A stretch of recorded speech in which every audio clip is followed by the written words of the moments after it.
आज सुबह-सुबह हमारा रैंडम प्लान बन गया कहीं बाहर जाने का। कहीं बाहर हम आउट ऑफ स्टेशन नहीं गए थे, बस बनारस ही गए थे। बनारस के पॉपुलर मॉल जीएसबी मॉल गए थे, क्योंकि हमारा मेन पर्पस जाने का था, क्योंकि मेरी जो सिस्टर है उसे मिला था एक ब्रांड कोलैबोरेशन जिसके लिए हमें रील शूट करना था। तो हमें यहाँ का लोकेशन जो था वो बेस्ट लगा, तो सीधे हम लोग यहाँ चले आए। और जैसे जीएसबी के बाहर हम पहुंचे तो मैंने अपने पिया जी को बोला कि आप बच्चों को लेकर अंदर जाइए, तब तक हम लोग लोकेशन देख लेते हैं कि कहाँ पे शूट करना है। उसके बाद हम भी अंदर चले आए और हमने देखा कि कान्हा जो है वो इस वीआर मशीन पर बैठा हुआ है। तो पहले तो मुझे लगा कि कोई गेम है, तो फिर मैंने अपने हस्बैंड से पूछा कि ये क्या है, इसमें क्या हो रहा है, मतलब कोई गेम है।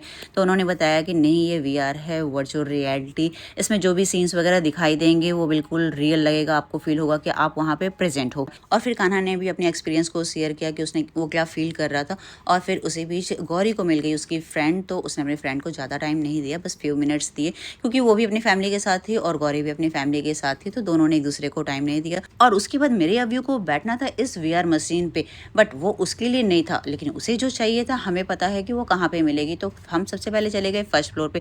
लेकिन फर्स्ट फ्लोर पे आने के बाद हमने देखा कि हम जिसके लिए आए हैं वो यहाँ अवेलेबल नहीं है। हम यहाँ पे बहुत बार आ चुके हैं, तो यहाँ पे फर्स्ट फ्लोर पे एक पांडा ट्रेन चलती थी जो इस बार नहीं था। तो हम लोगों ने सोचा कि चलो कोई नहीं। उसके बाद हम चले गए सेकंड फ्लोर पे। सेकंड फ्लोर पे था ये फन स्पेस, जिसमें हम बहुत बार बच्चों को लेकर आ चुके हैं। ये किड्स के एंटरटेनमेंट के लिए बहुत ही अच्छी प्लेस है। यहाँ पे बहुत सारे गेम के वेरिएशंस हैं। देन हम जैसे ही अंदर एंटर करते हैं तो my view was stunned, I mean वो शॉक्ड रह गया था। यहाँ तो बहुत सारी चीज़ें हैं मेरे लिए, और मैं बेकार का ही नीचे रो रहा था। ऐसा वो कह नहीं रहा था, इतना तो वो बोल भी नहीं सकता है।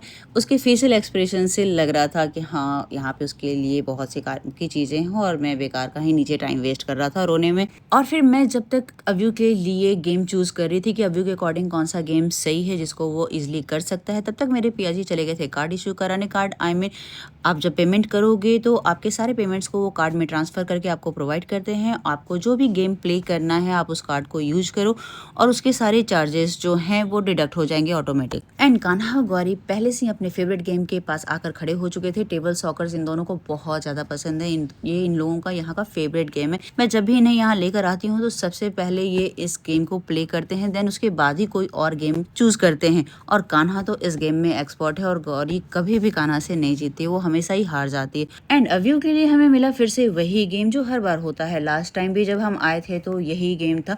बिलो 5 ईयर्स के लिए यहाँ पे बस सिंगल गेम है, तो इसलिए थोड़ा सा प्रॉब्लमेटिक हो जाता है, क्योंकि एक ही गेम को करते करते बच्चे जो होते हैं वो बोर हो जाते हैं। उनके लिए सेकंड ऑप्शन नहीं है यहाँ पे। हमने सोचा था कि इस बार कुछ तो न्यू होगा, बट इस बार भी कुछ भी न्यू नहीं था अव्यू के लिए। बट जो भी था अव्यू इसको एंजॉय कर रहा था, अव्यू को बहुत अच्छा लग रहा था। और मैं इसका नाम तो नहीं जानती, उस टाइम मैंने इसका नाम देखा था कि हाँ इसको क्या बोलते हैं, बट अभी मुझे फिर से याद नहीं है। एंड मुझे लगा था कि अव्यू इस पे बहुत देर तक कंटिन्यू नहीं करेगा, बट वहाँ जाके मेरी सोच थोड़ी सी रॉन्ग हो गई। अव्यू को इस पे बहुत अच्छा लग रहा था, वो बहुत ज़्यादा एंजॉय कर रहा था। कई राउंड लगाने के बाद मैंने जब उससे कहा कि आ जाओ मेरे पास, अब हो गया, तो उसका आंसर यही था कि नो। मतलब 5-6 राउंड उसने लगाए, तब भी मैंने कहा कि आ जाओ, लेकिन नहीं, उसका तो बस एक ही जवाब था, नो। और फिर हमारी नज़र पड़ी कान्हा गौरी पे, तो हमने देखा कि कान्हा ने गौरी के 6 गोल्स कर दिए थे, बट गौरी भी बहुत पीछे नहीं थी। गौरी ने भी 5 गोल्स कर लिए थे, बट कान्हा 1 स्टेप पीछे था, गौरी 2 स्टेप पीछे थी। आई मीन गेम जो था वो सिर्फ 7 गोल्स का था।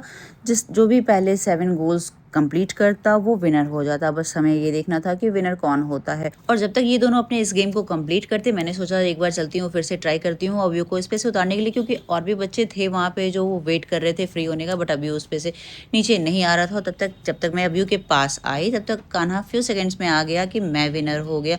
और उसने अपना एक्सपीरियंस शेयर किया कि कैसे गौरी को मैंने डिफीट कर दिया। और गौरी ने बताया कि मैं थोड़ी सी डिस्ट्रैक्ट हो गई, नहीं तो मैं विनर हुई होती। और ये बहुत ही तेज़ खेलता है।